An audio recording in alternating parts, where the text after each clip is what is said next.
Hoje eu vou falar para vocês da utilização do Arduino e do Excel para fazer experimentos de física e vou falar de um programa que serve para fazer análise de vídeo, que é esse Tracker. Tá? Isso aqui é um programa livre, você pode baixar e você pode fazer muitos experimentos, que está no laboratório, você pode filmar e depois processar os dados a partir desse vídeo. O que esse programa faz? Ele mostra o seu filme quadro a quadro. Então você vê a evolução do negócio. Se você for usar isso no laboratório de Física 1 e Física 2, tentem gravar lá e já testar lá, porque às vezes o vídeo não fica bom. Tá? Então isso aqui, por exemplo, olha, é um lançamento, tá certo? O cara jogou uma bolinha e filmou um celular comum. Depois você manda ele analisar quadro a quadro, de 5 em 5 quadros, por exemplo, e aqui ele já está te dando, olha, a posição na velocidade x, na direção x, que é essa direção aqui. Esse movimento é uniforme, não tem força agindo aqui. E você vê que realmente é uma reta. E na direção y, o negócio é um movimento que tem aceleração. Ora ele é retardado e depois ele é acelerado. E você vê isso aqui. Tá? Então isso com qualquer câmerazinha você faz. Isso é uma ferramenta legal para vocês usarem. Tá? Eu acho também, uma coisa muito importante para a formação de vocês, é que vocês saibam os passos históricos que as coisas aconteceram. Tá? Como é que as coisas foram acontecendo? Isso é extremamente importante. Tá? Então, o primeiro computador que teve sucesso, que fez sucesso, é esse ENIAC. Ele foi desenvolvido na Universidade da Pensilvânia e o foco deles, na época que ele foi desenvolvido, estava ocorrendo a Segunda Guerra Mundial e o foco dele era fazer cálculo balístico. Tá? Esse computador ele tinha 17 mil válvulas. Válvulas, eu vou mostrar depois uma fotinho aqui para vocês, é um dispositivo no qual você controla a condução via efeito termoiônico. O que é o efeito termoiônico? Toda vez que você aquece um metal a uns 2.000 graus, ele injeta elétrons. Tá? Já vou mostrar para vocês. Esse computador ele conseguia fazer 5.000 operações por segundo. Tá? Tinha umas matemáticas da Universidade da Pensilvânia que elas eram especialistas em fazer cálculo balístico. Para fazer esse cálculo, uma equipe lá, ia passando de fase em fase, elas levavam 12 horas para fazer. Esse computador, ele fazia em 30 segundos. Né? Então, quando isso foi lançado, teve um rebu. As pessoas pensavam, não, o computador vai superar tudo. É a mesma coisa que está acontecendo hoje com a EDVAC, já diminuiu, e o Ortovac já era menor. Tá? Mas todos esses caras usavam essas válvulas termoiônicas, que é isso aqui. Já vou explicar em mais detalhes para você. Isso aí gasta uma energia do cão, porque o filamento tem que chegar a 2.000, 2.500 graus. E é grande. Isso aqui tinha um sistema de refrigeração muito poderoso, senão pegava fogo. Né? Então precisava aparecer um dispositivo que você controlasse a condução, mas que não usasse efeito termiônico. Mas agora eu vou falar ainda do efeito termiônico. Então, se tem uma pilha, tem uma lâmpada, você fecha essa chave, você faz com que a lâmpada acenda. Aparece corrente nesse circuito. Só tem que você estar ligando e desligando mecanicamente. Tá? Isso aí é relativamente lento, você não consegue fazer coisa rápida. E aí tem uma coisa aqui que vem o efeito termiônico. Se você passa uma corrente por um filamento e aquece essa chapinha aqui, essa chapinha começa a emitir elétrons. Tá certo? Se você tem uma bateria que está aqui ligada com isso aqui positivo, esses elétrons caminham nessa direção e aparece uma corrente. Tá certo? Se você inverter essa bateria, colocar o negativo aqui, se isso aqui for negativo, não tem mais corrente, porque esses elétrons são repelidos por essa placa. Então isso aqui é o que se chama de diodo, e isso só conduz corrente numa direção. Aqui, nesse caso, se eu inverter a pilha, tá certo? Ele conduz, se eu inverter, a lâmpada continua acendendo. Aqui não, só conduz corrente numa direção. Quem descobriu o efeito termiônico foi o Edison. Mas ele estava pensando tanto na melhoria da lâmpada, que ele tinha terminado de fazer, que ele anotou isso no caderno, mas passou por cima. Tá?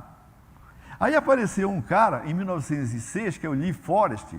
Ele teve a ideia de colocar uma grade aqui, uma telinha aqui. É uma tela mesmo. Agora é o seguinte, se essa telinha é muito negativa, esses elétrons não passam. Se ela não for tão negativa, eles passam. Então agora você pode controlar o fluxo de corrente aqui eletricamente.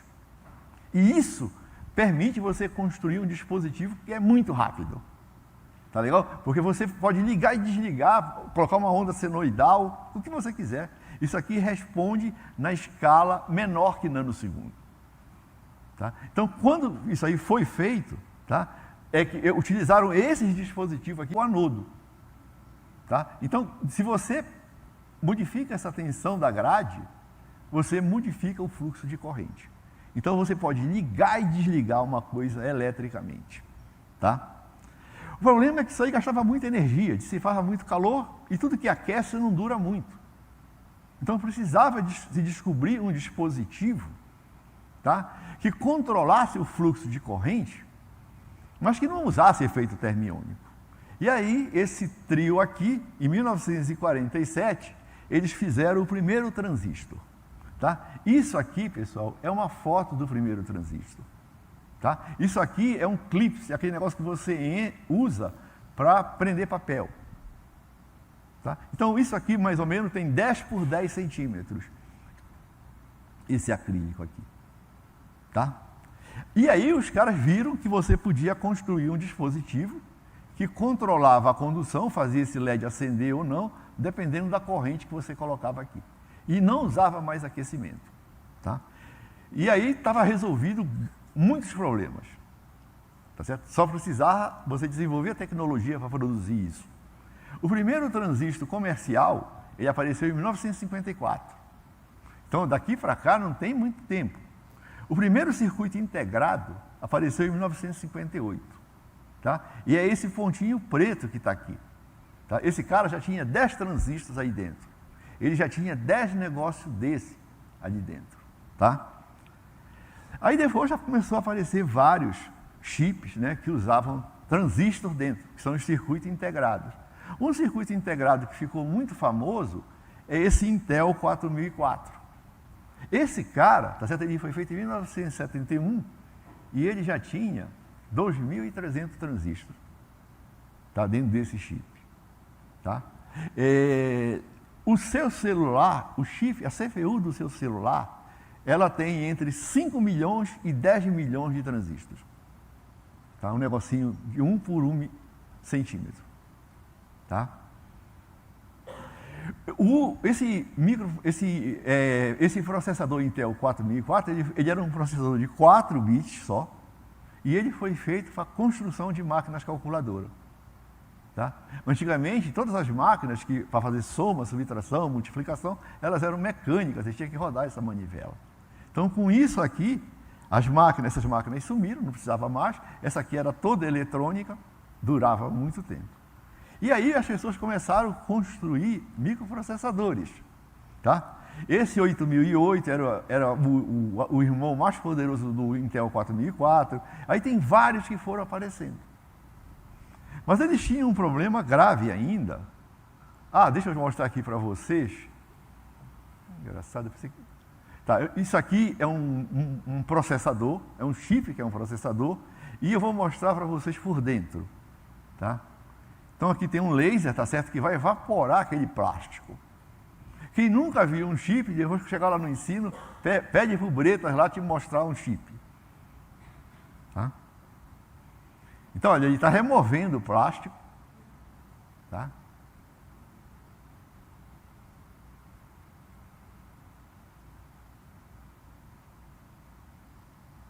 Aqui está. Isso aqui tudo é o chip. Mas, na verdade, é só isso aqui. Ó. Isso aqui tem 50 mil transistores aí dentro. Tem 50 mil tabletinhos daquele de acrílico aí dentro. Tá certo? Então, vejam como a tecnologia evoluiu. Tá? A integração avançou tanto, tá certo, que os caras desenvolveram uma outra coisa, que é o que se chama de microcontrolador. O microcontrolador, ele tem a unidade de processamento, tá certo? Mas ele tem vários periféricos já dentro dele. Então você não precisa ter tanta coisa externa. Tá? Ele tem relógios, ele tem conversores analógicos digital, tem portas digitais, tem um monte de coisa pronta para você usar, né? E aí, com esses produtos, é que o pessoal começou a colocar isso em carro, que testa a lâmpada, testa um monte de coisa. Aparece lá no painel do seu carro, olha, você precisa trocar a lâmpada do farol. Ela, em poucas horas, deverá estar queimando, né? Pressão do pneu aparece no painel, por causa desses caras, né? E aí também desenvolveram um monte de coisa, tá certo? Para a gente usar com facilidade. Tem essa máquina aqui, isso aqui é uma máquina de fazer pão. Então você chega, coloca todos os ingredientes e fala, olha, eu quero comer o pão 6 horas da manhã que eu vou acordar. Tá? 4 horas da manhã ela se liga sozinha, mistura a massa, espera crescer, não sei o que, não sei o que, não sei o que, e 6 horas o seu pão está lá prontinho, para você abrir e pegar ela, né? Uma outra coisa também, né, essas panelas de pressão elétrica. Na panela de pressão elétrica, tem um microprocessador, tem sensores de pressão. A panela de pressão que não é elétrica, ela fica jogando água para fora, vapor. Para não estourar, ela alivia a pressão. Então você tem que colocar muito mais água, então você gasta muito mais energia para aquecer e você ainda perde nutrientes. Aqui não. Aqui tem um sensor de pressão que regula a pressão dela.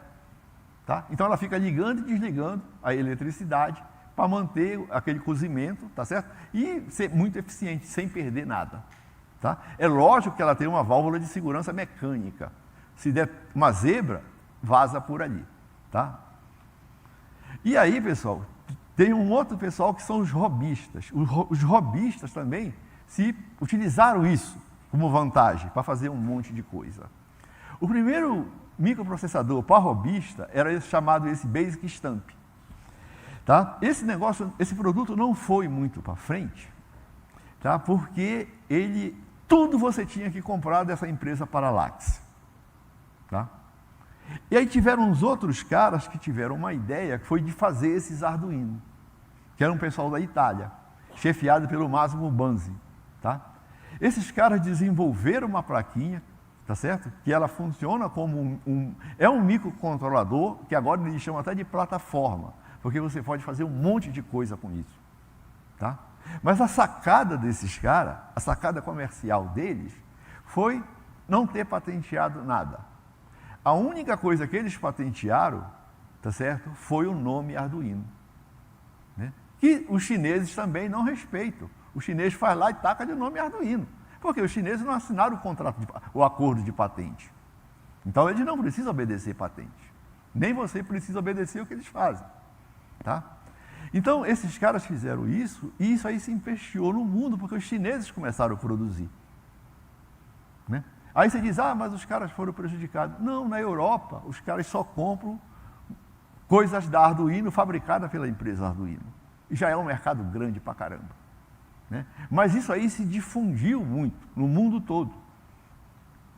Tá? Então, vejam que muitas vezes não é bom você ser o único dono de uma coisa. Tá? Às vezes é melhor você deixar o negócio aberto e ganhar uma parte do mercado. Então isso empesteou que todo mundo usa agora. Tá? O Arduino, devido aos chineses terem entrado, apareceu um monte de periféricos que você pode colocar nele.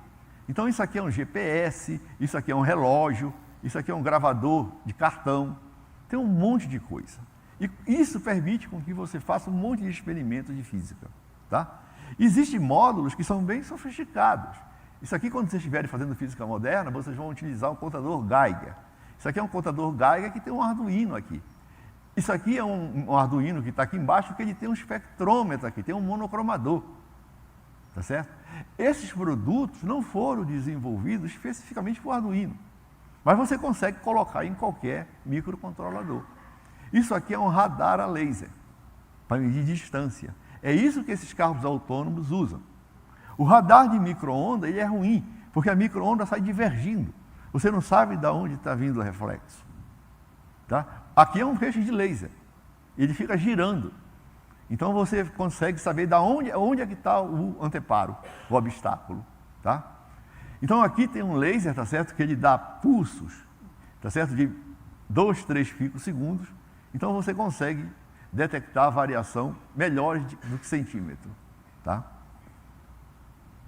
O que você pode fazer com o Arduino? O que você pode fazer com um microcontrolador? Qualquer coisa que a sua cabeça, qualquer coisa que você consiga programar, tá?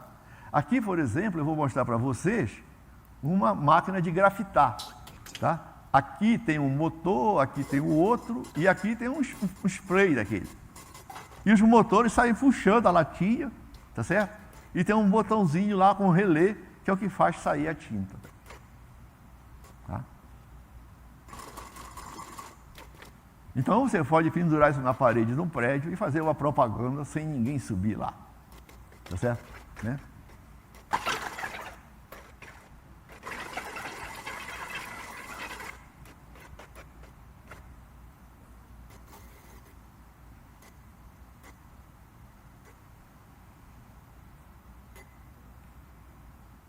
Terminou aí, tá certo? Então, isso é uma espécie de isso aqui é um produto, tá? Que vocês podem fazer e ganhar dinheiro, tá? Mas agora vamos para o nosso feijão com arroz aqui, que é a gente confirmar algumas coisas que o professor Luiz Nunes falou na aula passada para vocês, tá? Então, tá certo? A mecânica, né, ela vem do Aristóteles, tá? Passa por Galileu e depois chega a Newton, que dá o golpe final. Tá? O Aristóteles chegou a algumas conclusões que não são corretas. Tá? Por quê? Porque eles não faziam experimento. E talvez nem desse para fazer naquela época. Tá? E aí o Galileu ele surge, né, fazendo esses experimentos, acreditando que a coisa, para estar correta, você precisa repetir o experimento de várias maneiras. Fazer uma experimentação sistemática. E depois tira suas conclusões. E isso realmente revolucionou a maneira de fazer ciência nessa época. Tá? Uma das coisas que o Aristóteles dizia é que corpos mais pesados caem mais rápido que corpos mais leves. E o Galileu começou a desconfiar disso. Tá? Só tem que ele partiu para fazer experimento, não como os filósofos faziam, que sentavam numa mesa e todo mundo ficava discutindo até um cara convencer todo mundo. Não, aqui o que vai convencer é o experimento. Tá? E isso em física, muitas vezes, também não é suficiente. Em física, você tem que ter o experimento e você tem que ter uma teoria que alguém tem que desenvolver. Tem que ter um modelinho matemático. Assim como o modelo matemático sozinho também não se suporta em física. Tem que alguém fazer a demonstração que aquilo é verdade. Tá? Então, provavelmente o Galileu deve ter ido para a Torre de Pisa, deve ter lançado lá corpos e ter verificado isso. Mas o estudo dele realmente começou com o estudo do pêndulo. Né? Então, ia na catedral, devia ir muito na missa lá e via aquele negócio oscilar e observou que o período de oscilação independia da massa, dependia só do comprimento. Tá? Então, o que eu vou fazer aqui, para a gente verificar, são 3 experimentos. Um experimento do pêndulo simples, um do plano inclinado e outro da queda livre. Tá? Eu vou dobrar a massa de um corpo e vou mostrar que o tempo de queda é o mesmo. Tá legal? Tá? Então, o Galileu, tá certo, ele ingressou fazendo curso de medicina, né, na Universidade de Pisa, e depois ele viu que não era bem isso que ele queria. Ele queria estudar matemática. E ele foi para uma outra universidade. Quando ele trocou de universidade, ele já tinha estudado o pêndulo. Tá? E ele deixou lá um pêndulozinho que era para medir a pulsação das pessoas. Deixou com um colega dele. E aí o cara escrevia a pulsação, tá certo, em centímetros. Porque naquela época ninguém tinha ideia do que era segundo.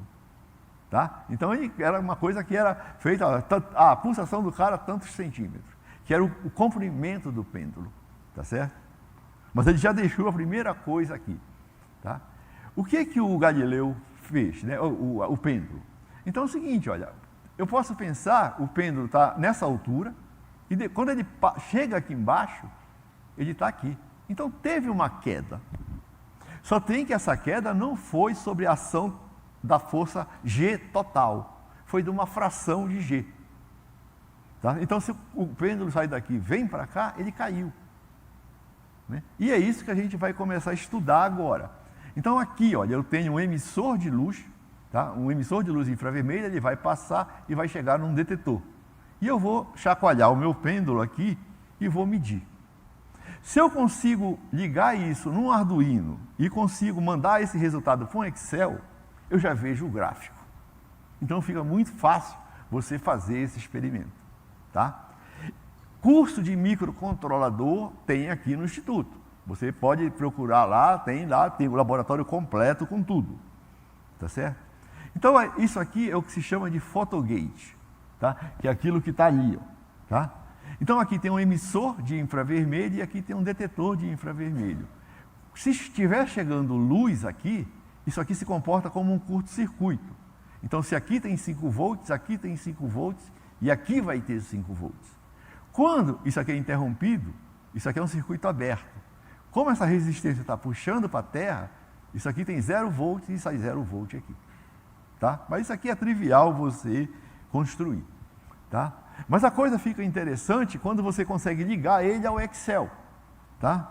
E o primeiro grupo que fizeram essa ligação Arduino, microcontrolador Excel, foi a Parallax com Basic Stamping.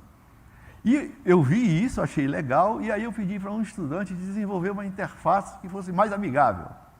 Que eu pudesse mandar comandos para o microcontrolador, mandar parâmetros, e ele fazer todo o negócio para mim.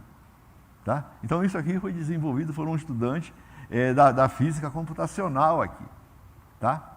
Então agora vamos partir lá para o experimento do pêndulo simples. Tá legal? Eu vou fechar aqui a minha apresentação. Tá? E vou aqui para o meu Excel. Tá? Deixa eu ver aqui, vou conectar ele. Tá? Vou mandar limpar tudo. Aqui, limpei tudo. Só mandando comandos por aqui. Tá legal? Então, olha, o Bruno... o Bruno é o cara que tem nota 9. Tá certo? Depois conversem com ele. Mas ele não é tão bom assim não, tá certo? Você não pode elogiar muito, senão o bicho já encosta. Tá? Tem que estar sempre batendo nele. Então ele vai lançar, já lançou lá, com um período, com θ pequeno. Eu vou medir o período. E vai aparecer aqui. Tem um LEDzinho verde que mostra que está medindo. Ele faz 5 medidas. Terminou. Então deu 1,5738 segundos. Agora ele vai fazer com um ângulo grande. E esse tempo deve aumentar. Tá certo? E eu vou mandar medir de novo e vai aparecer aqui.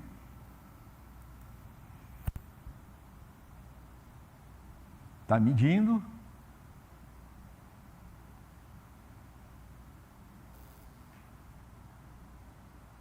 Tá, então o tempo aumentou, como era de se esperar, como o professor Luiz Nunes falou para vocês. Tá certo? Agora eu vou medir em função do L, para a gente tentar descobrir alguma coisa. Tá? Então eu vou limpar isso aqui, que não me interessa, vou para cá. Tá certo? Tá? Então agora ele vai colocar lá alguns comprimentos que o meu programa já sabe. Nós fizemos isso só para ganhar tempo. Tá? Então ele vai fazer com 15 centímetros. Então vai medir e vai mostrar já o pontinho aqui. Opa! Vai aumentar lá o comprimento do pêndulo. O comprimento do pêndulo, pessoal, não é o comprimento do fio, é o comprimento do ponto de apoio até o centro de massa do sistema. Então, é na metade lá daquele amarelinho. Então, vamos medir de novo. Está medindo. Está aqui. Vamos medir de novo.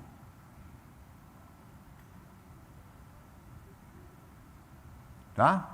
Ele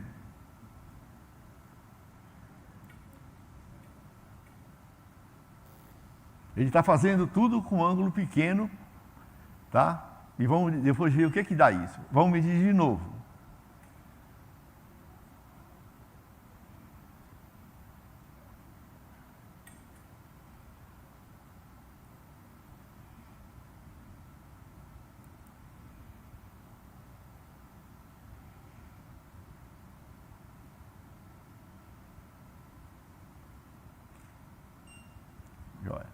Vamos medir de novo.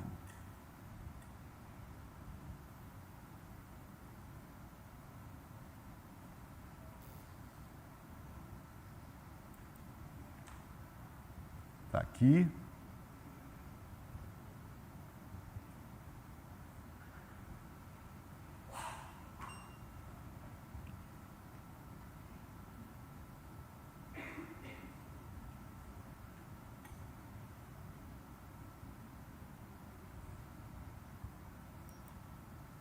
Está medindo, o LEDzinho verde acendeu.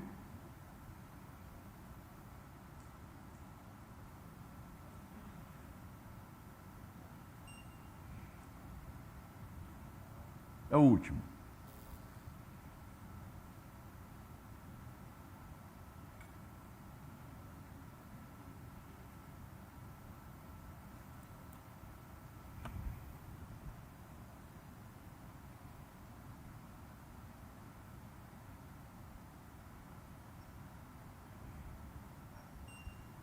Tá legal. Então, olha, isso parece ser uma reta, mas não é reta. Você vê que ela faz assim. Isso pode ser uma raiz ou ser uma coisa quadrática.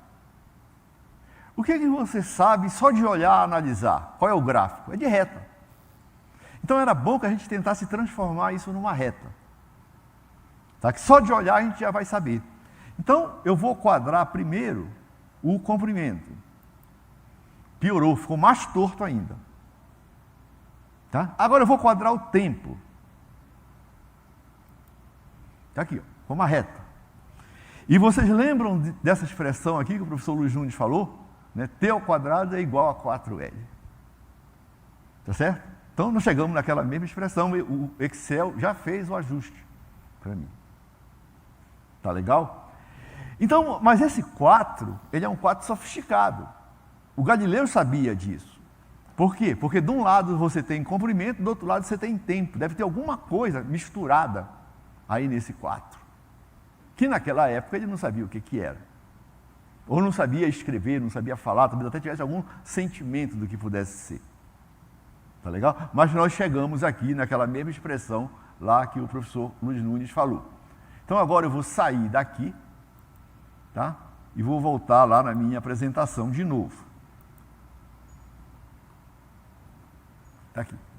Então a gente tem isso aí, T ao quadrado igual a 4L. É isso que o experimento mostra para a gente.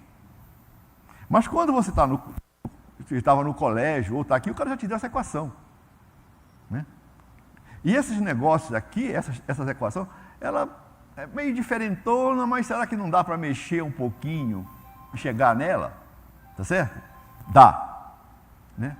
Aqui tem a solução, tá certo? Do período de oscilação, da equação diferencial de um pêndulo oscilando, tá? Então você vai chegar nessa expressão. Isso aqui eu não vou entrar muito em detalhe, depois esse vídeo vai estar lá na página do Instituto, você pode olhar essas contas. Então você tem essa expressão aqui. Para isso aqui ficar fácil de você resolver, agora o seu professor vai dizer que você vai trabalhar com ângulo pequeno, tá? Então o seno de θ vai ser igual a θ. Então você tem que arranjar uma função que ela seja igual à segunda derivada dela mesma. Por exemplo, pode ser isso aqui, um seno. Tá certo? Que a primeira derivada é cosseno, depois volta a ser seno. Né? E se você fizer essas substituições aqui, você chega nessa expressão aqui. Tá legal? Então essa expressão aqui está correta. Então vamos tentar transformar isso na expressão do Galileu. Tá certo? Então eu vou quadrar primeiro e já vou rearrumar. O 2 passa a ser 4, π ao quadrado, o g eu já coloco para baixo do π e tem o L. Né? E aqui, quando eu faço essa divisão, isso aí dá quase 1. Dá 1,005. Então essa expressão aqui, isso aqui é uma boa aproximação para essa expressão. Essa expressão aqui está correta. Tá certo? Tá? Quando você estiver fazendo o curso de mecânica clássica, seu professor vai dizer, olha, eu quero que você resolva o pêndulo, mas para qualquer θ. Aí você vai ter que trabalhar um pouquinho e você vai chegar numa expressão desse tipo. Repare que o T0 aqui é esse cara aqui, e esses outros termos aqui, eles estão sempre somando. Então, toda vez que eu for aumentando o ângulo, tá certo? O tempo aumenta. Tá legal? Tá? E é isso que nós observamos aqui no nosso experimento. Então, até aqui, tudo bem. Tem um site no YouTube, eu não sei se vocês já se usam, mas se não conhecem, usem. Coloca Walter Liu.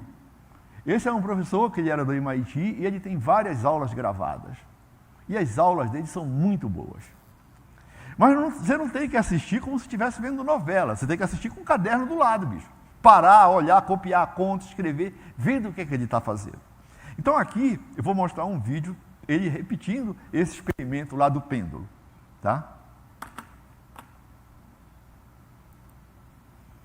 Então ele fez um pêndulo, o pêndulo dele tem 5 metros, tá?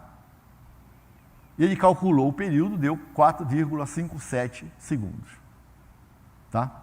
A conta está isso. E ele vai medir isso agora. E depois ele vai medir para um ângulo de 5 graus, um ângulo de 10 graus, e depois alterando a massa do pêndulo. Tá? Então, olha, esse cara tem um monte de vídeo, só vídeo legal, tem física 1, física 2, física 3, tudo feitinho. Tá? Então está ali, olha, o relógio dele está ali, o pêndulo dele está ali, vai até o teto, vai largar e vai medir o período. E vamos verificar de novo, assim como nós já verificamos, se essa expressão está correta. Tá? Então ele mede 10 oscilações, ele está falando aí, ele pediu para os alunos contarem. Tá?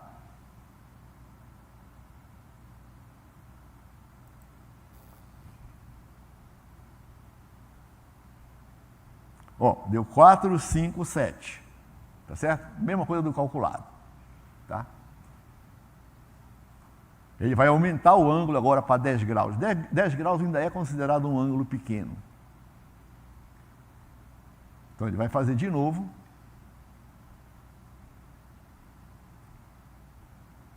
Está aqui, ó.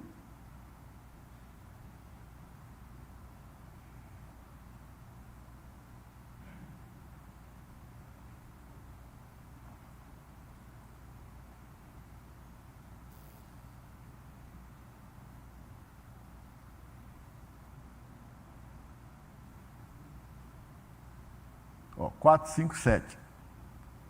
Tá? Então está tudo dentro do esferado. Agora ele vai alterar a massa. Tá? E para fazer esse experimento, vamos ver como é que ele vai alterar a massa. Não sei se vocês já viram esse vídeo. Ele vai montar no pêndulo. Tá certo? E aí ele vai explicar, eu tirei o som porque senão o pessoal me bloqueia depois, que eles detectam que eu estou usando esse vídeo. Ele vai ter que deitar na horizontal, para não mudar tanto o centro de gravidade do sistema, não mudar tanto o centro de massa. Tá? E ele vai oscilar 10 vezes e vai ver o período. Tá? Então, quem não conhece esse canal, vá atrás. O que ele está falando agora é essa explicação, tá? E ele está pedindo para o pessoal contar também, porque ele não vai conseguir contar, que ele vai estar oscilando lá, ele só vai conseguir disparar o relógio.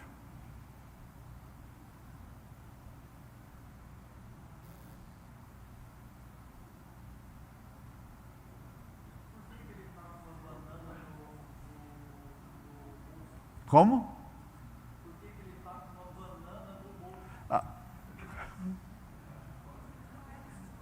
Ó, na horizontal. Não, isso é um broche. Não é uma banana comestível. Ele usa esse negócio. Ó. Então, alterou de 15 quilos para mais de 90. Tá certo? A massa.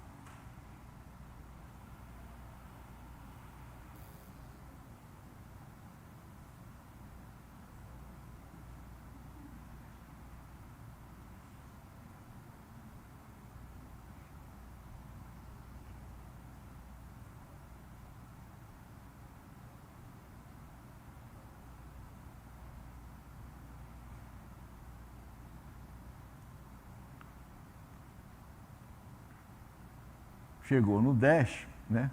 Ó, 4, 5, 6. Está 45 porque ele mediu 10 períodos. Tá? Então aí ele vai lá e...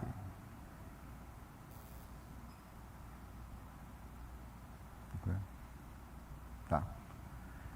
Né? Então aí no final ele fala que física funciona. Tá certo? Tá? Então isso aqui é um canal legal. Vão atrás disso. Tá? Então, pessoal, na época de Galileu não tinha relógio, não existia relógio naquela época. E era uma coisa que as pessoas começaram a ter uma necessidade de ter relógio. Tá? Quem fez o primeiro relógio foi o Huygens, Christian Huygens. Tá? Esse aqui é o primeiro relógio que ele fez. Tá? Utilizando as ideias de Galileu. Para você construir um relógio, você precisa ter uma base de tempo. Uma coisa que oscile, ou que vibre, que emita um sinal para você, mas que não varie no tempo. Isso pode ser um pêndulo simples. Tá?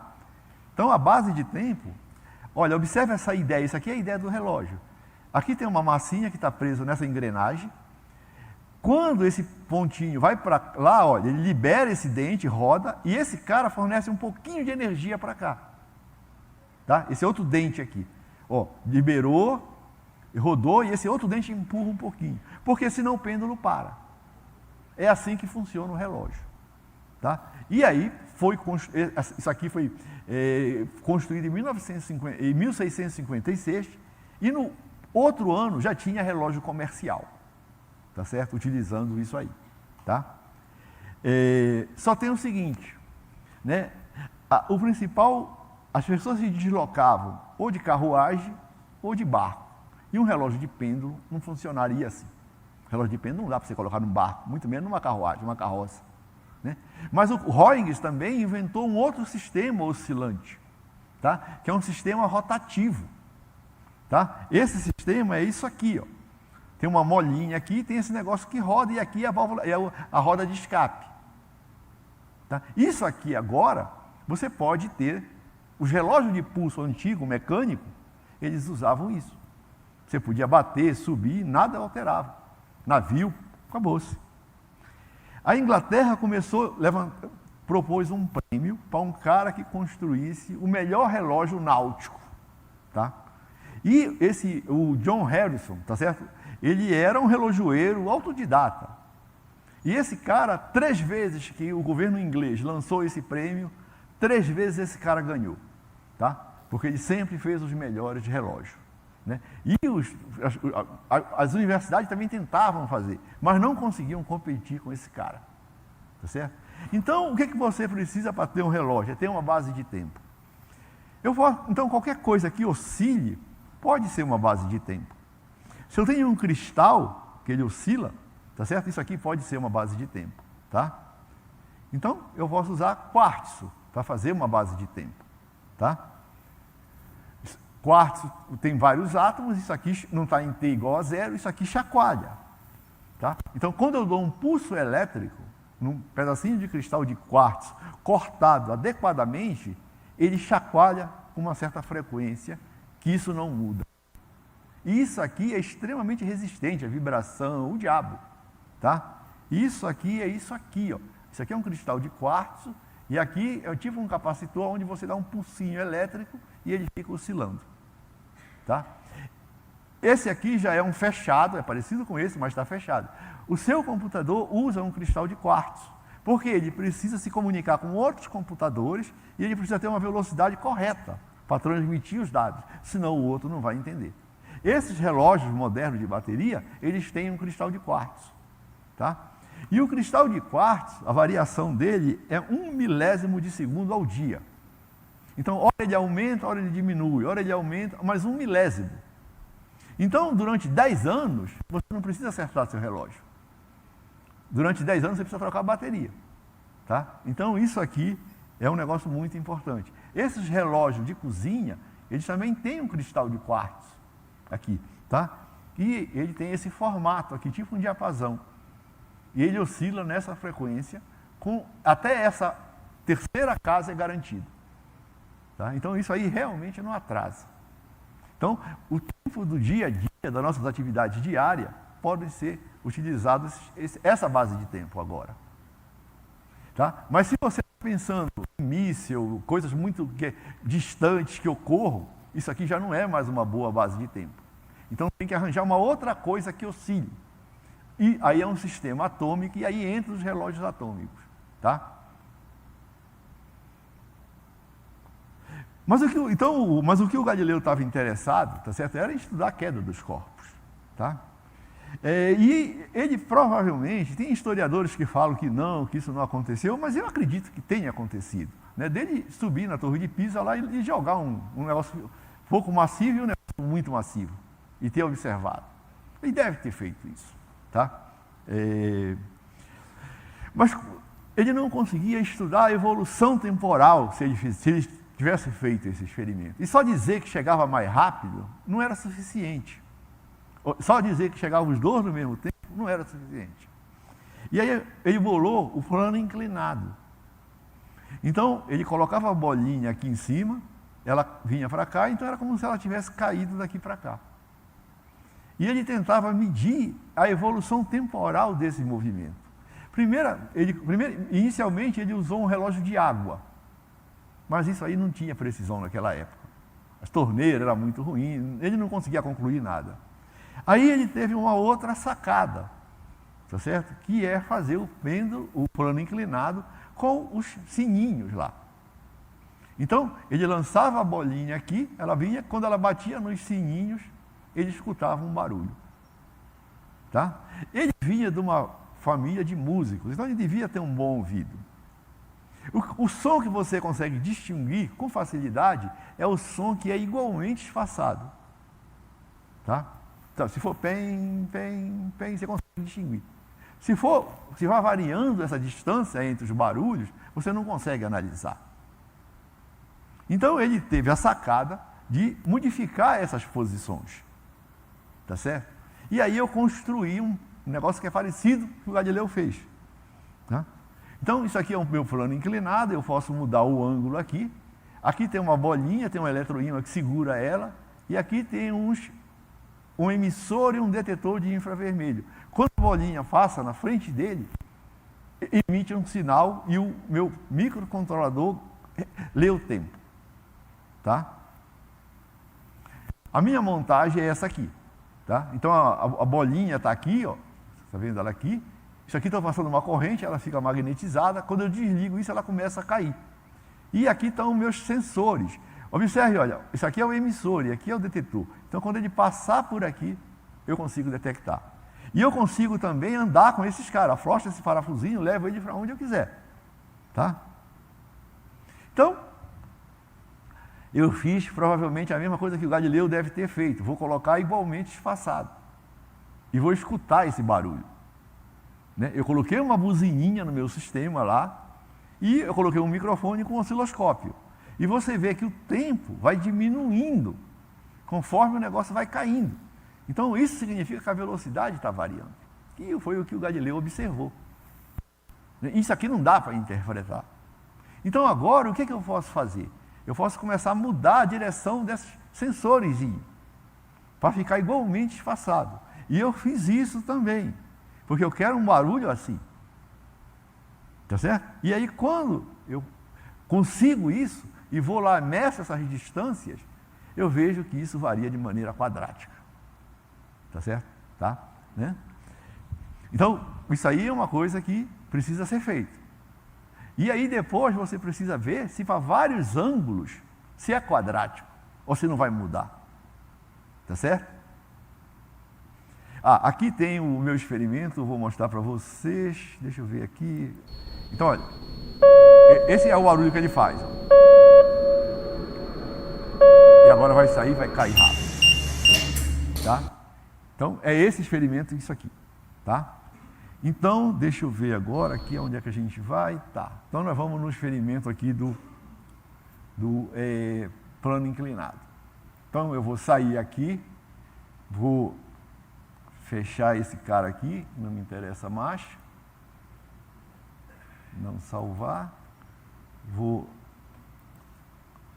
não salvar e vou programar o Arduino. Tá?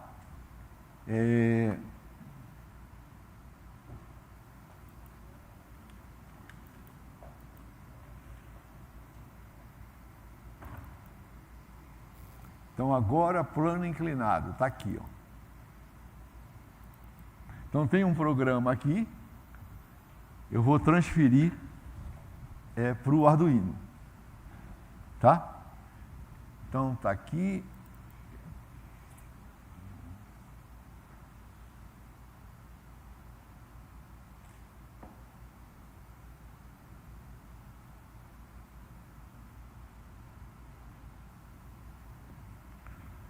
aqui.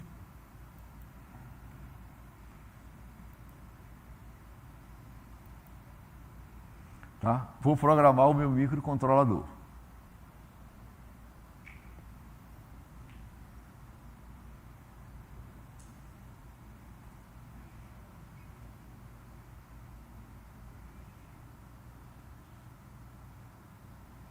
Demora, não demora assim, é que meu micro está muito ruim, tá?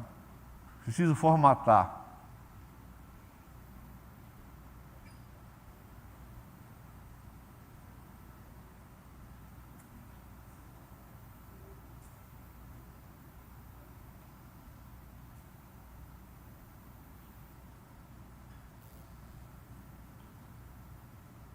Carregou? Então agora eu vou pegar o meu Excel.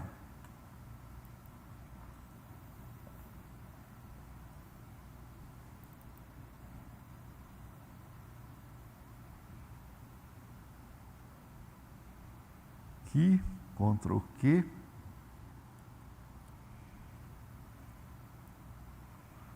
Conectar. Puxar para cá. Ah, e está ali o meu plano. Legal. Então, eu vou... Isso aqui é 3,8 graus. Eu vou lançar a bolinha lá.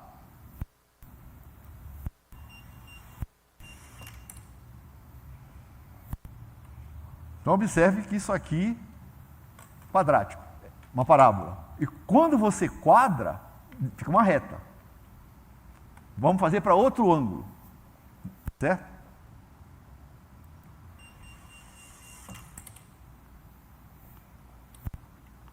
Reta de novo, quadrático de novo.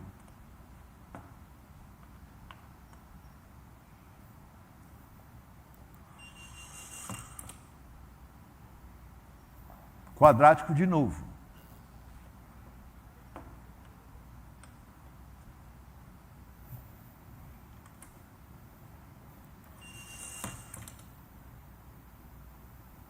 Certo? Então sempre é quadrático. E aí, tá certo? O que que aqui a bolinha ela tá girando. Eu estou levando em consideração isso. Lá no Tipler tem um exercício que você joga elas só deslizando um bloco, depois você joga uma esfera rodando e joga uma esfera rodando e deslizando. E você vê que essa dependência sempre é quadrática, tá? Então deixa eu voltar aqui no meu negócio.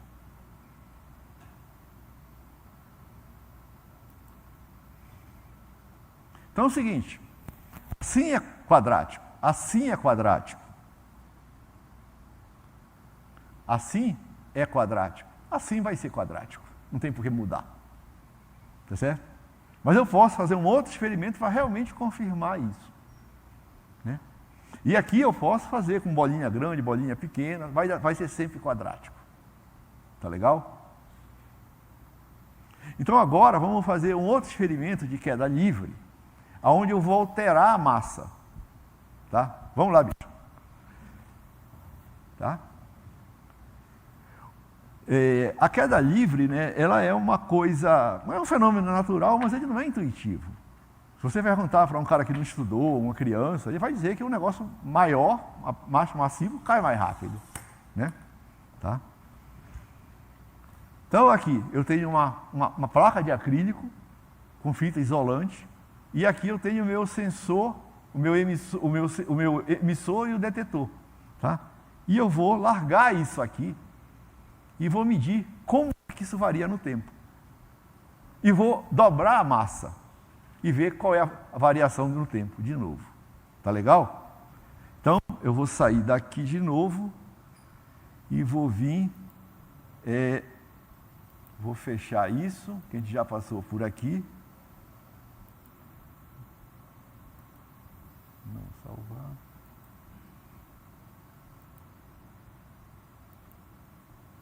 Venho aqui, queda livre, está aqui.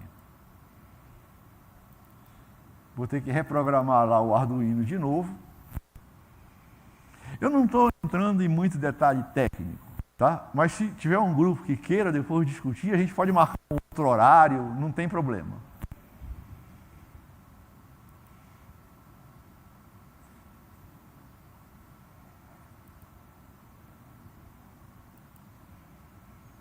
E eu não estou fazendo isso porque eu quero ir para o céu. Eu não tenho nenhum interesse em ir para o céu, tá certo? Os meus amigos de confiança, está tudo no inferno. É para lá que eu quero ir.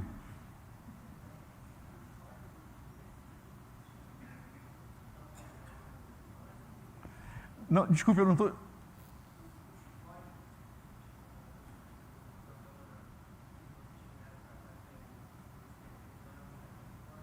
Não, peraí.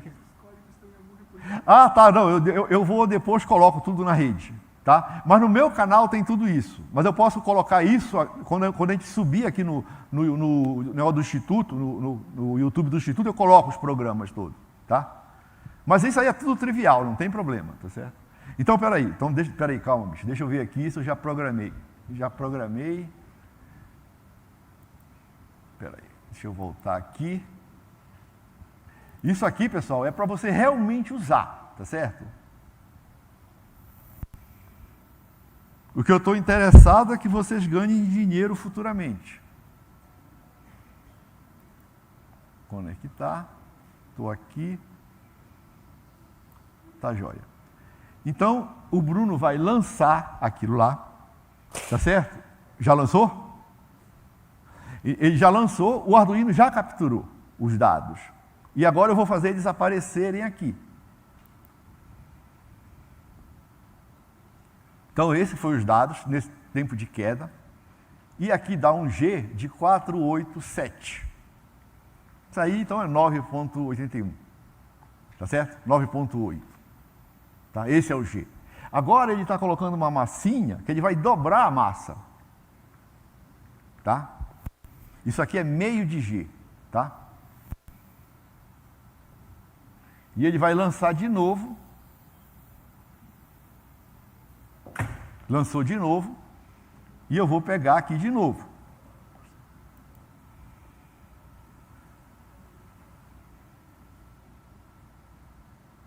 Ó, 4.91. A diferença deu 17 milissegundos de um para o outro. Tá certo? Tá? Isso porque o lançamento dele não foi bom, talvez ele tenha lançado o acrílico um pouquinho inclinado, aí o espaçamento é diferente. Mas se for bem lançado, chega em 2, 3 milissegundos de diferença. Então você observa que eu dobro a massa, tá certo? Mas a aceleração da gravidade é a mesma, a aceleração do sistema é a mesma. Então independe da massa. Tá legal?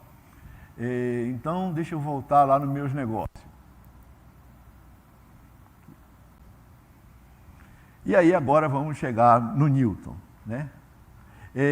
O Newton estudou na universidade, no Trinity College, que hoje é a Universidade de Cambridge, e na época que o Newton estudou lá, ainda se estudava Aristóteles, tá certo? Nem Galileu estudava, tá?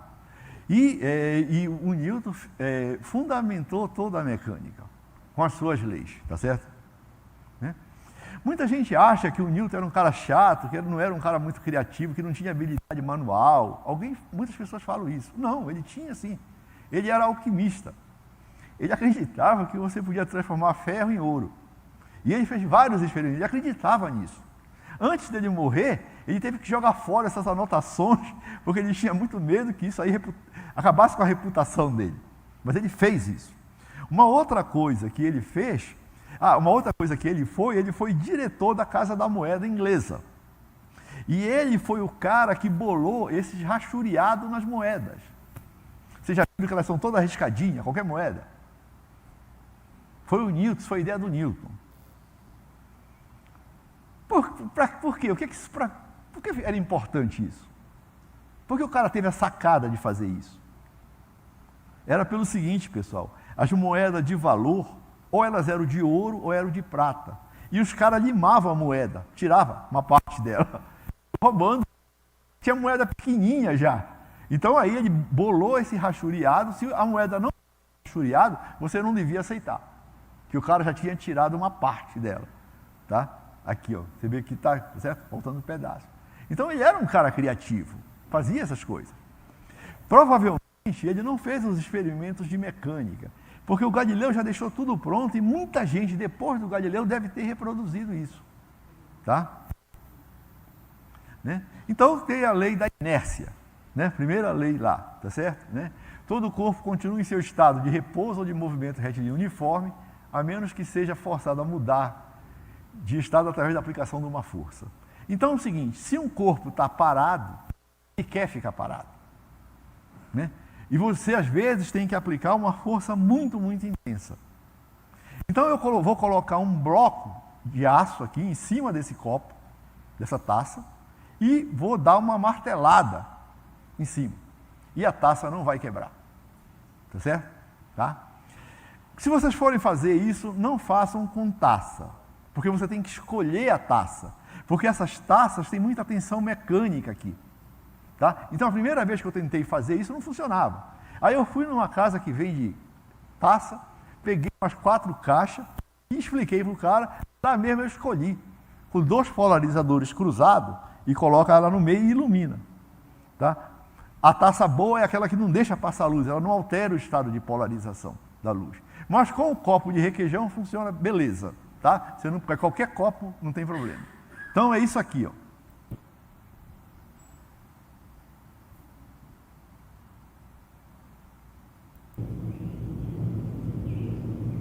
Isso aqui pesa uns 5 ou 6 quilos.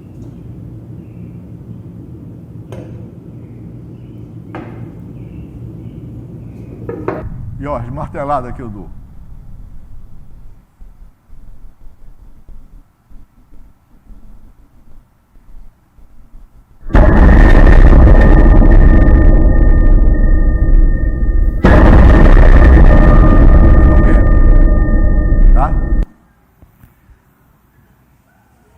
Outro experimento que você pode fazer é pegar uma haste ou de metal ou de madeira e enfiar uma maçã e bater aqui em cima.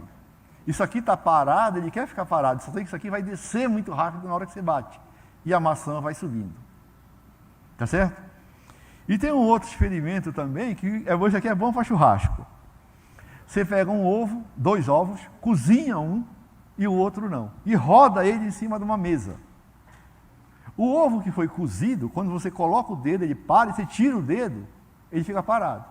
E o que não é cozido, você roda, coloca o dedo, quando você tira o dedo, ele continua rodando. Tá? Por quê? Porque dentro dele está rodando tudo. Tá certo? Aí você diz que esse ovo é ovo de galinha caipira. E ganha a aposta. Tá? Tem esse outro experimento também, olha, que você mostra, tá certo? A inércia. Isso aqui é um pedaço de tubo de esgoto, desse tubo grandão, e eu coloco 2 giz aqui em cima. Tá? E isso aqui está parado, quer ficar parado. Não tem quase atrito aqui. Ele só vai cair na ação da gravidade. E aí ele vai cair dentro da água aqui. Vai passar pelo gargalo da garrafa. Tá certo? Só tem que você tem que tirar isso muito rápido. Tá legal? Para você colocar um giz em cima do outro, você precisa ir no quadro e lixar ele um pouquinho, porque geralmente eles são tortos. Então você precisa deixar ele 90 graus. Tá?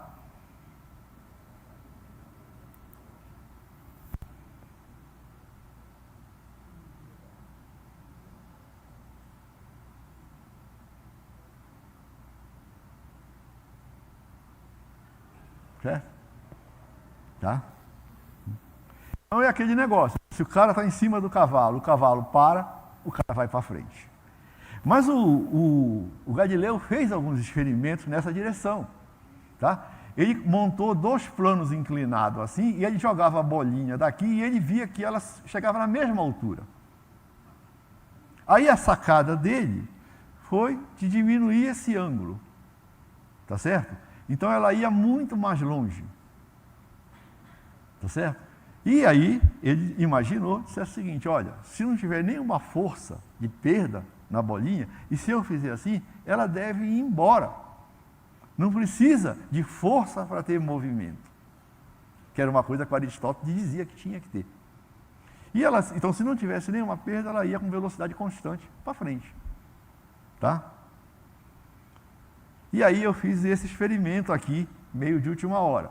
Eu peguei uma canaleta lá que eu roubei do Bretas, ele nunca mais vai ver. Eu coloco uma bolinha aqui, isso aqui tem um ângulo. E vou deixar isso cair aqui e vou usar o tracker, vou filmar e vou analisar quadro a quadro. Então, olha, quando a bolinha está aqui em cima, você tem o peso e tem uma componente do peso aqui. Aqui vai ser o movimento, vai ser acelerado. Mas quando ela chegar aqui, né, o peso é anulado pela normal, não tem força nessa direção. Então aqui ela vai continuar se locomovendo, mas ela vai se locomover com velocidade constante.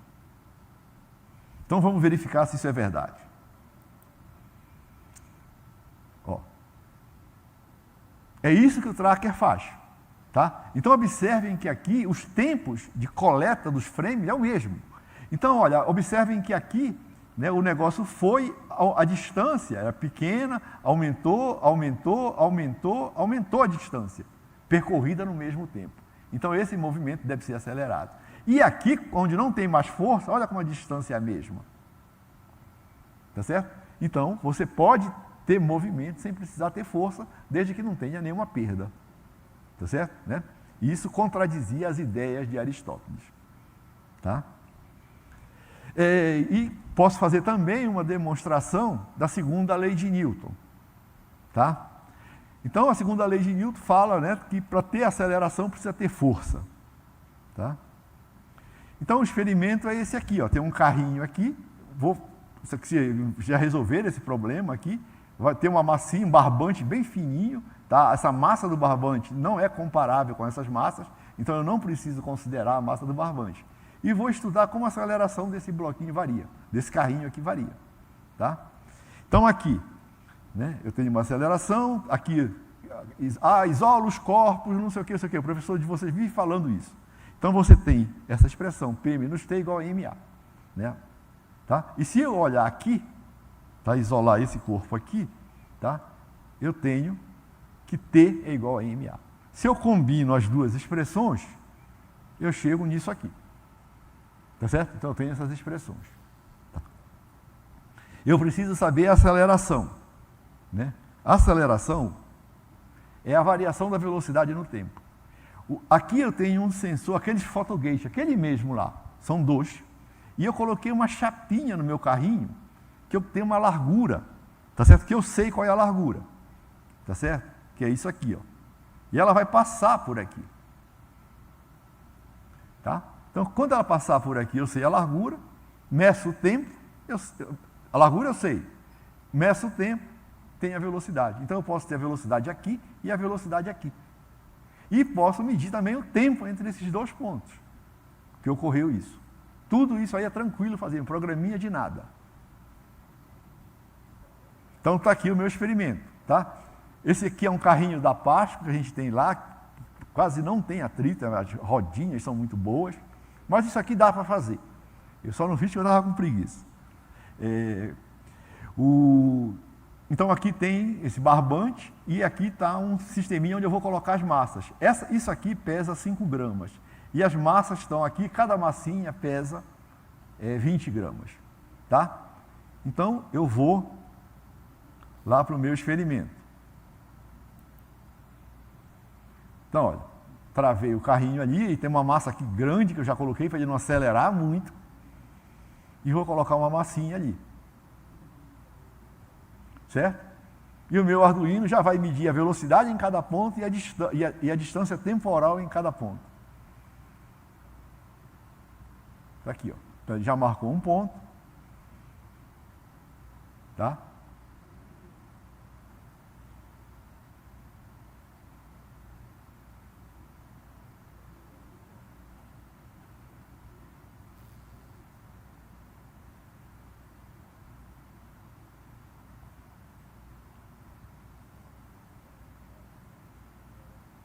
E pegou outro ponto.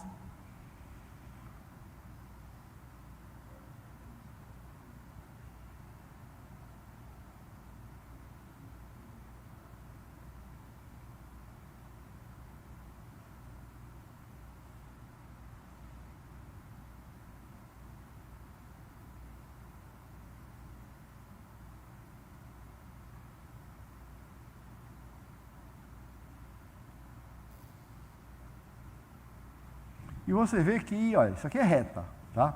Vamos ver por esse quarto ponto.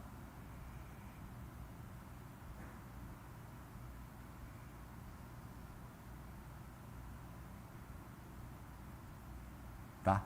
Então, deu uma reta. Opa. Então, esse é meu resultado. Tá? Vamos dar uma olhada naquelas expressões que a gente tinha lá. A gente tinha isso aqui, T igual produto da massa pela soma, isso aqui era a tração. Tá? Se a massa que eu estou colocando lá for muito maior que a massa do carro, eu posso fazer essa aproximação. Tá? Isso não tem problema. Só para mim não fazer muita conta, eu usar essa aproximação. Tá? D também, se olhar aqui no carrinho, é igual a MA. Então eu posso escrever essa expressão aqui, olha. O peso é aproximadamente a massa desse carro vezes a aceleração. A aceleração eu medi, que é isso aqui. O peso que eu fui colocando lá é isso aqui. Já está em peso. Tá? Então eu preciso verificar quem é o M, que o M é esse tangente desse ângulo. Então a tangente desse ângulo, tá? Dá 0,792 quilogramas, 792 gramas. Tá? Então a massa do carrinho, 7,889.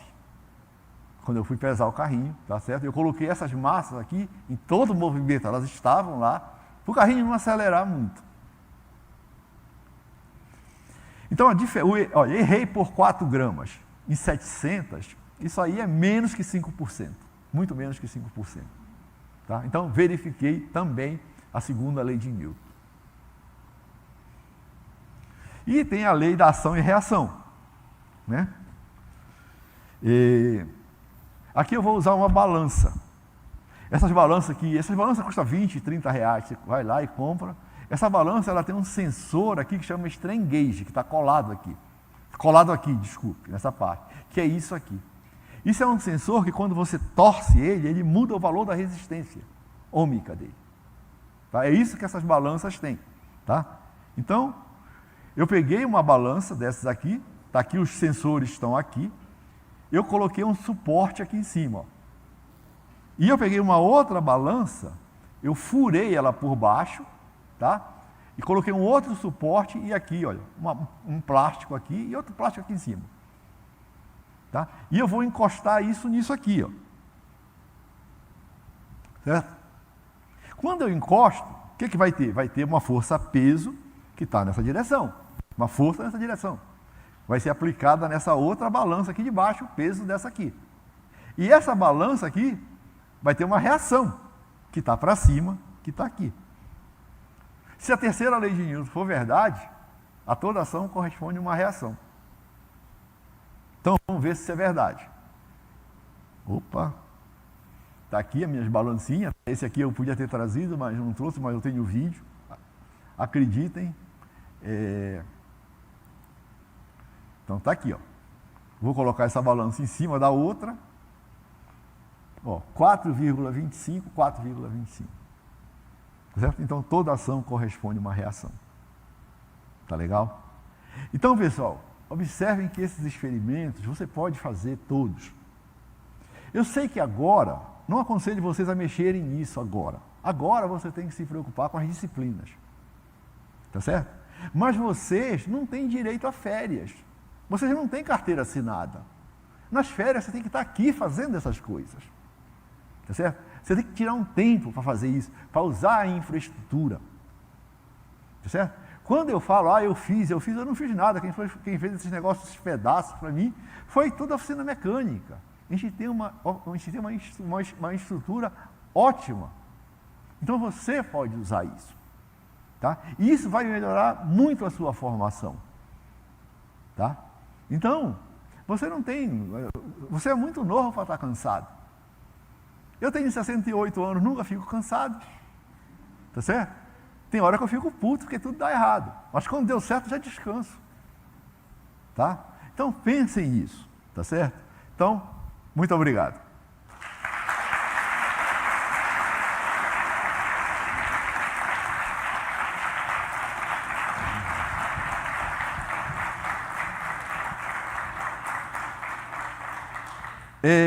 Eu vou fazer o seguinte, esses vídeos a gente tem gravado, tem um pessoal gravando aqui, a gente tem colocado no canal do Instituto. E eu também coloco no meu canal. Tá? Então já está lá o do professor Luiz Nunes, já está no Instituto, já está no meu canal. esse aqui eu vou colocar também no Instituto e vou colocar no meu canal. Mas os adendos, software, tudo eu vou colocar só lá no meu canal, porque lá eu consigo ter controle. Tá? Então eu vou colocar todas essas coisas lá. E a ideia, pessoal, é que vocês realmente usem isso, aprendam isso. Tá? Aquele negócio que eu falei para vocês, pô, estudar é um saco. Se uma pessoa, pô, o cara que gosta só de estudar e que não sabe as nuances do negócio, é doido.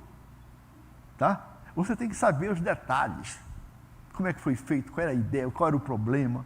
Né? E aí isso aí vai te dar cada vez mais prazer de correr atrás das coisas. Tá? Então pensem nisso. Tá certo? Você tem que ter inveja desses caras. Tá certo? Você tem que olhar para o quadro do Newton e ficar com inveja de, puta, como é que esse cara fez isso? Né? Pô, no lugar que ele estudou, não dava nem aula de matemática. O cara estudou só. Né? Tá? Então pensem nessas coisas. E se você começar a fazer isso agora, tá certo? Eu tenho certeza que eu vou continuar recebendo a minha aposentadoria daqui a 4, 5 anos. Tá?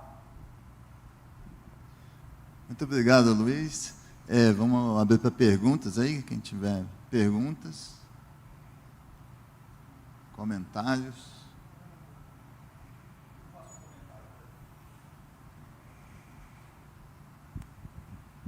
Luiz, o canal Oficiência, é bom você também falar do canal, né? Que esse canal você acessa de onde você quiser, está no YouTube, né? E está melhor que o Manual do Mundo, entendeu? Isso é porque ele é meu amigo, eu pago ele para lhe falar isso, tá vendo? Então, o Manual do Mundo aí também, todo mundo deve assistir, né? Assiste também, só que lá é diferente. O Luiz, entre usar o Arduino e o Tracker, o que você acha bom? Não, dá para fazer. A gente vai fazer depois uns vídeos, porque para conferir o movimento realmente do carro, pode usar o Arduino lá com sonar. Né? E aí você mede essas distâncias. Mas no meu canal, pessoal, tem muita coisa desse tipo. Tá? O meu canal tem alguns problemas, que sou eu que idealizo o vídeo, sou eu que filmo, sou eu que falo. Tá? Então, às vezes eu pulo alguma coisa, mas o conhecimento está ali. Tá? E eu também, às vezes, da vez que eu faço, eu não tenho mais... Aí eu até vejo alguma coisinha lá que eu deveria ter falado, mas não falei, mas eu já não tenho mais saco de fazer de novo. Mas é bom que vocês olhem, tá certo? Então, olhem lá. Agora, o seguinte, o canal do Walter Liu é infinitamente melhor que o meu, tá certo? Olhem lá. Tem uma pergunta aqui? Professor, boa tarde. Eu queria perguntar, na verdade, sobre o primeiro experimento que o senhor usou para provar a inércia. Qual o conceito de inércia que foi utilizado ali? Se era a inércia das moléculas, dos átomos? Porque a única coisa que eu consegui ver foi a dissipação da energia mecânica. Não, pois é, ali eu estou falando da inércia, da oposição que um corpo muito massivo tem de entrar em movimento. Né? Então, aquele bloco de ferro lá, ele tem 6 quilos. Se eu tenho um outro bloco que é 1 quilo só. Aí quando eu bato nesse, esse cara fatia o copo. Tá? Então, o que eu estou falando de inércia? É um corpo muito massivo não querer entrar em movimento. Ou se ele está em movimento, ele não querer parar. Tá? Mais alguma pergunta? Pessoal, essas palestras são para vocês. É para vocês interagirem. Então, a gente quer ouvir as perguntas.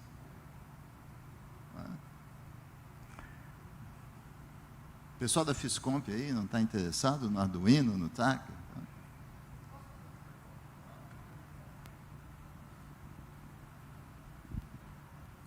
De novo, professor, eu vi que em diversos canais no YouTube, diversas videoaulas, eles usam tanto o conceito de incerteza como o conceito de flutuação.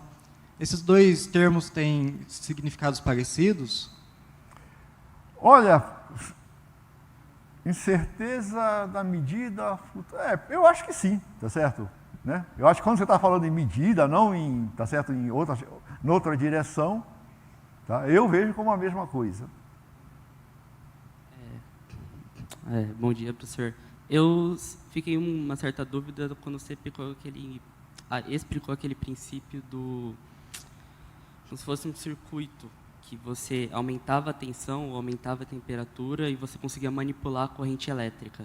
Eu não entendi direito. Aquilo é o seguinte, eu preciso arranjar um quadro para ficar aqui.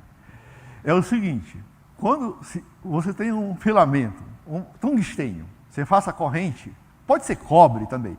Quando ele fica rubro, ele começa a emitir elétrons, tá? E aí ele começa a emitir elétrons e você pode colocar uma outra plaquinha aqui e você captura esses elétrons, tá? Então isso aí se chama de efeito termoiônico. O cara que descobriu... Então, esse efeito você vai verificar quando você estiver fazendo no laboratório de física moderna. Lá você vai estudar isso. E você vai ver como é que essa saída dos elétrons depende da temperatura e da diferença de potencial que você aplica. Tá? Mas quem descobriu isso foi o Edison. Porque ele tinha um problema nas lâmpadas dele. As lâmpadas dele elas pararam de queimar o filamento, mas elas ficavam pretas. E aí ele colocou um outro potencial, um aramezinho aqui do lado da lâmpada, que ele disse, esse carbono que está sendo expelido pelo filamento, ele deve ter carga. E eu vou colocar um negocinho lá que vou capturar. Tá certo?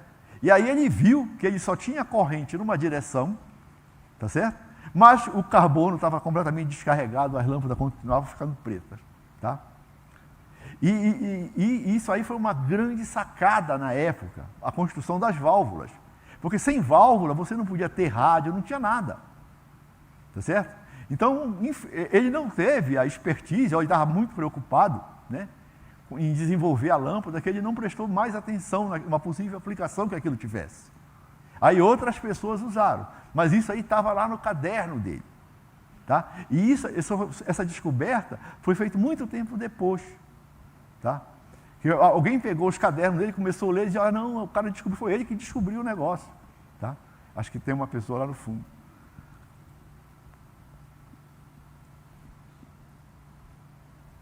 Mas esse experimento você vai fazer no laboratório de física moderna, tá?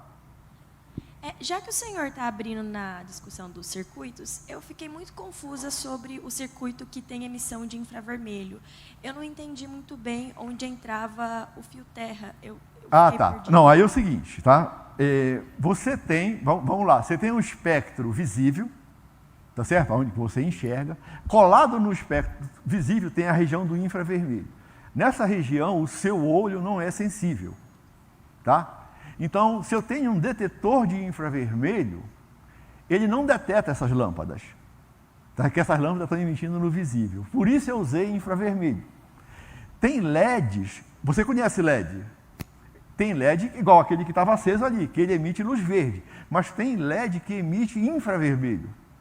Então, aqui o que eu tenho é um LED que emite infravermelho, na região de 900 nanômetros, e tem um detetor aqui de infravermelho. Aí a gente, mas por que você usou infravermelho? Porque eu não quero que o meu experimento seja perturbado por essa luz. Tá? Então aqui ele está totalmente fora. Aonde é que tem um emissor de infravermelho na sua casa? Casa de todo mundo tem. Controle remoto. Tá? O controle remoto, aquele LED que tem lá, ele é um LED de infravermelho. Né? Por quê? Você não quer... já pensou se fosse no visível, ligou uma lâmpada, a televisão muda de canal? Né? Tá? Então, é por isso que se usa o infravermelho, e aí você tem vários emissores, tá certo? De infravermelho, é uma coisa trivial de usar. Tá? Uma pergunta, o efeito termoiônico que você citou, tem alguma relação com o efeito fotoelétrico? Não, é totalmente diferente. O efeito fotoelétrico, elétrons saem do material por incidência de radiação visível, né? Tá? O efeito termoiônico é calor, tá? Mas os dois são os dois são elétrons saindo, líquidos são elétrons saindo, mas o mecanismo é diferente, tá? A física que está envolvida em cada um é diferente. E você também vai fazer uma experiência de efeito fotoelétrico quando você estiver lá no laboratório de física moderna. Tá? Você vai verificar aquela lei H-Bezef e tirar a função trabalho. Então, pessoal, observe que tem um monte de coisa que você pode aprender. Tá certo? E isso custou muita grana. Então, você tem que realmente fazer proveito disso. e depois pagar para que outras pessoas façam.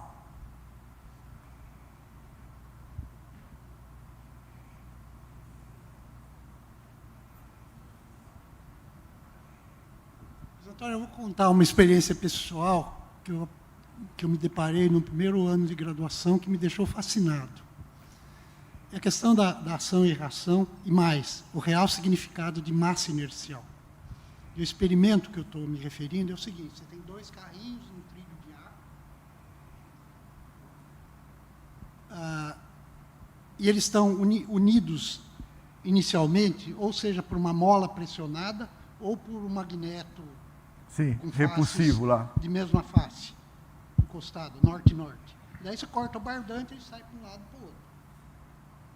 Isso te dá, medindo as velocidades, te dá razão de massas, que dá o real significado de massa inercial, como se algo pesa 1 quilo e o outro pesa meio quilo, através da razão de velocidades, você conclui que um tem o dobro de massa inercial. Certamente, com o seu Arduino, você pode fazer esse dá para fazer, sim. Que eu acho extremamente revelador pela simplicidade. Sim. Não, dá tranquilo, porque antigamente, quando você fez lá... Como sugestão, eu acho que seria interessante você botar isso no seu canal. Tá. Não, quando você fez lá, você lembra que era uma fitinha térmica, que dava um pulso de alta tensão. Né? Agora não, agora você pode fazer isso com o Arduino, usar 2 sonar. Não, mas no caso, o trilho era suficientemente longo para que eu medisse a velocidade através do espaço percorrido. Tá, você media na mão ainda. Você vê que a ideia é velha pra caramba, hein, bicho? Não, mas isso eu vou fazer. Isso. Luiz, o pessoal falou do laboratório avançado. Dia 25 de junho, o laboratório de física avançada, física moderna, vai estar aberto para a população e para vocês também. Quem é que vai apresentar no laboratório avançado? Vai ser os alunos que estão lá, eles vão ficar de plantão lá no dia 25 de junho para mostrar o laboratório de física moderna avançado. Então lá você vai ter uma gama enorme de experimentos que, a curiosidade, vocês estão perguntando coisas, lá vai estar muito legal para vocês olharem lá, tá? A parte de espectroscopia, velocidade da luz, o interferômetro de Max, o Fabry-Perot. É legal vocês, então, dia 25, põe na agenda, visitar o laboratório avançado, né, o laboratório Máximo Ciuli lá, para vocês já pegar o ritmo da coisa lá, conhecer mais o laboratório de ensino. Beleza? Então, dia 25 de junho.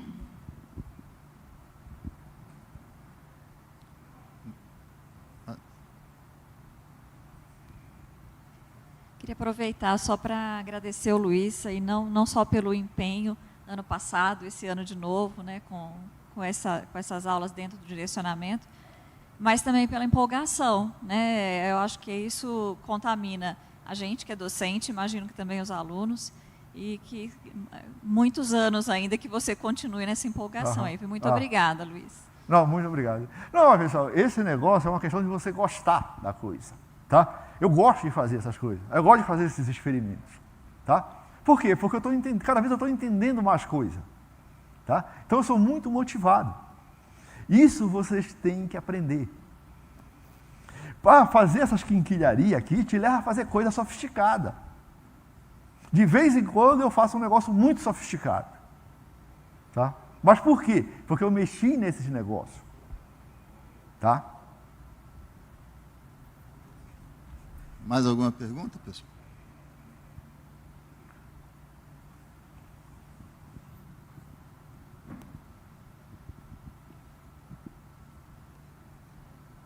Bom dia.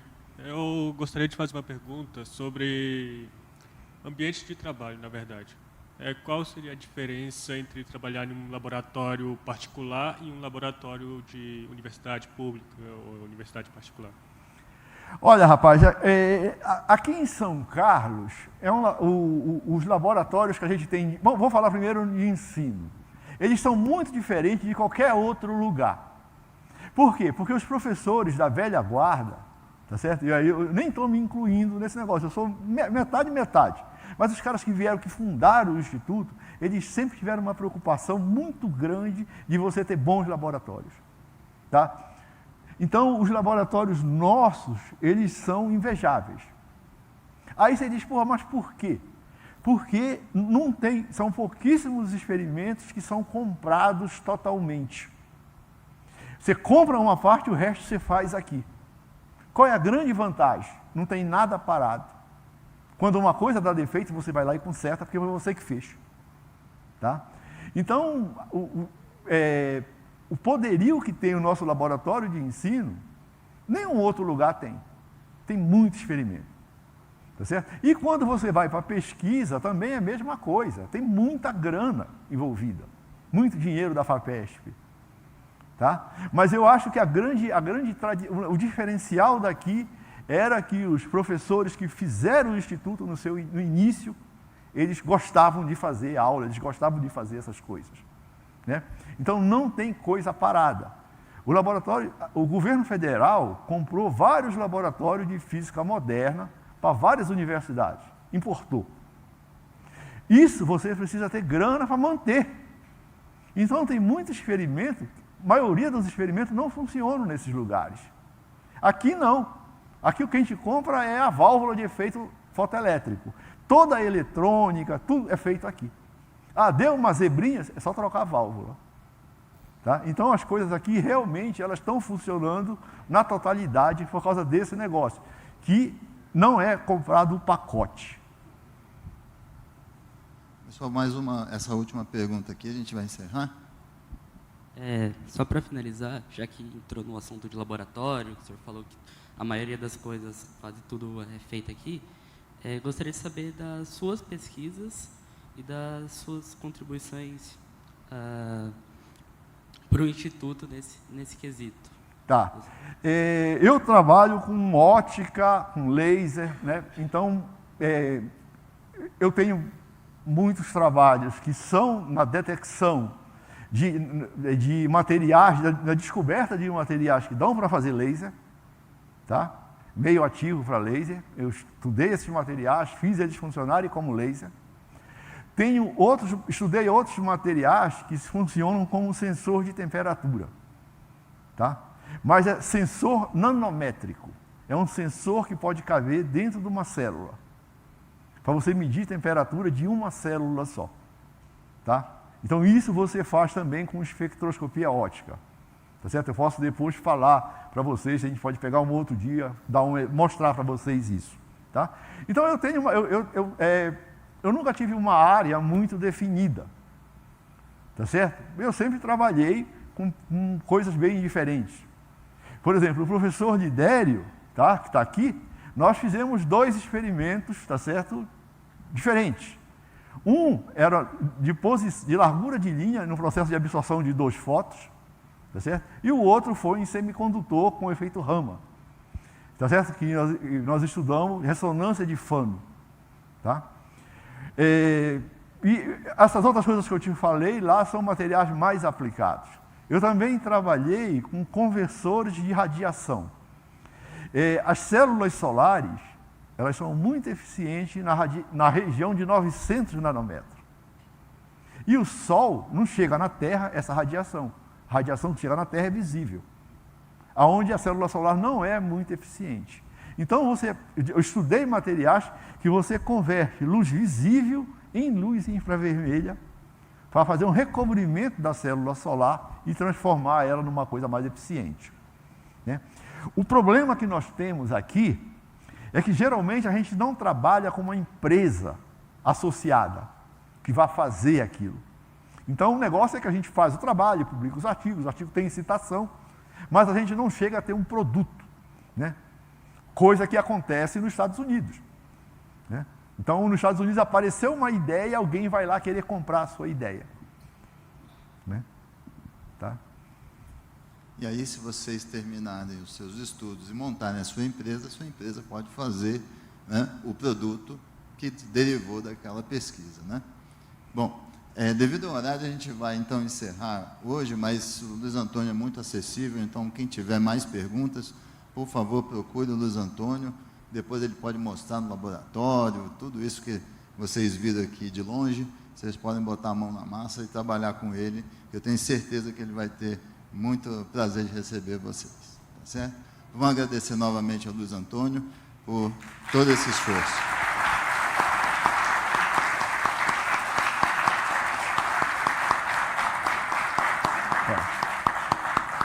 Obrigado, pessoal. E lembre-se do imposto de renda, certo?